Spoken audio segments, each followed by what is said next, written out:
Ma'am, mabilis ang survey lang po. May napupusuan na po ba tayo sa election sa Parañaque? Ay, sa akin na yun. Nakalimutan ko pangalan. Wala pa eh.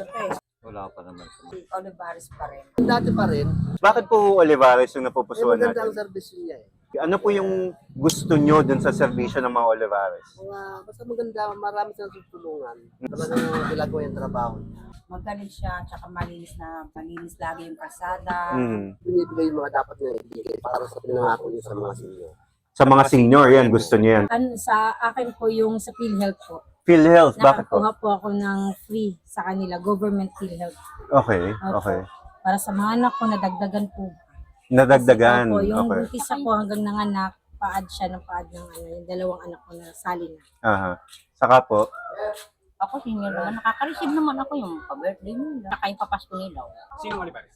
Si Eric. si Edwin po ano, ba? Si Kuya Edwin. Nagpalit po sila, di ba? Dalawa po pala si Eric. O, si Kuya Basta Edwin. Olivares. Okay. Kami na Olivares dito eh. Ngayon po, ano yung gusto nyo kay Olivares na direkta naka-apekto sa inyo? Nagkaroon ng allowance. Alawa. Yung sa student, di ba? 500 ba yun? Opo. Wish nyo para sa Parañaque na wala pa tayo siguro, baka meron sa Pasig, meron sa Makati o sa Taguig. Ano sana yung magkaroon tayo? Magkaroon ng peace of mind. Meron po ba silang mga project na gusto nila sana makita sa Parañaque? Kunyari nakita nyo sa Pasig, nakita nyo sa Taguig, sa Makati, tapos inisip nyo sana. Meron din kami. Mas maganda yung ayuda ng Pasig. Ay, yung handog pamasko. Mas marami yung mga binigay kaysa dito. May nakuha kayo? May nakuha. Meron, pero hindi nga gagaya ng ibang city, mas marami. Yung mga senior, na sana dapat yung mga gamot, huwag nang mahihirapan ka pa. Minsan po ba nahihirapan? Talaga pipila ka pa.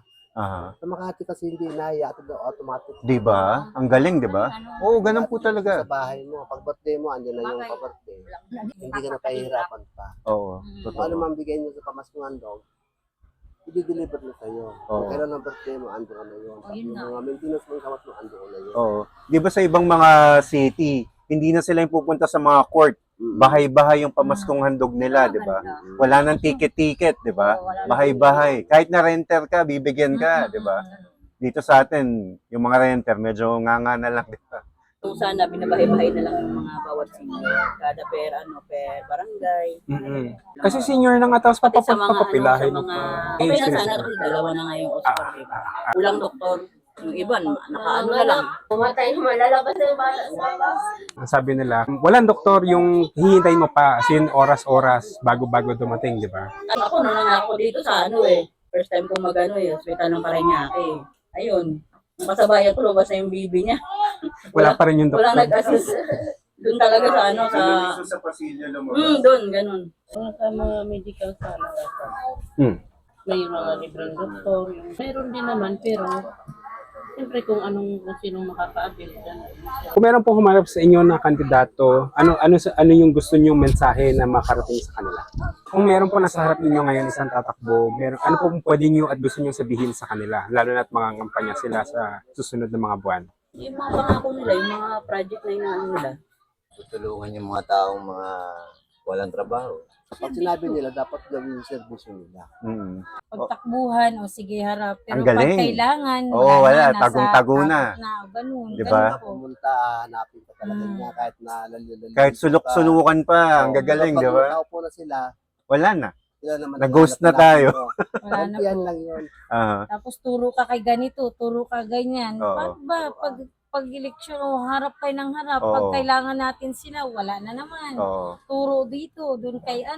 diba? Ah. Dapat yan tuparin nila yung mga pinapangako nila. Ako po pala si Sir, Eric Martinez, tumatakbong konsehal dito sa District 1. By the way po, narinig po namin kayo. Ang pangalan ko po nga pala, Drew Uy. Tumatakbo po ako bilang mayor po ng Parañaque. Hello po. Ang kasama ko po, ito si Eric Martinez, tumatakbo bilang konsehal po ng District 1.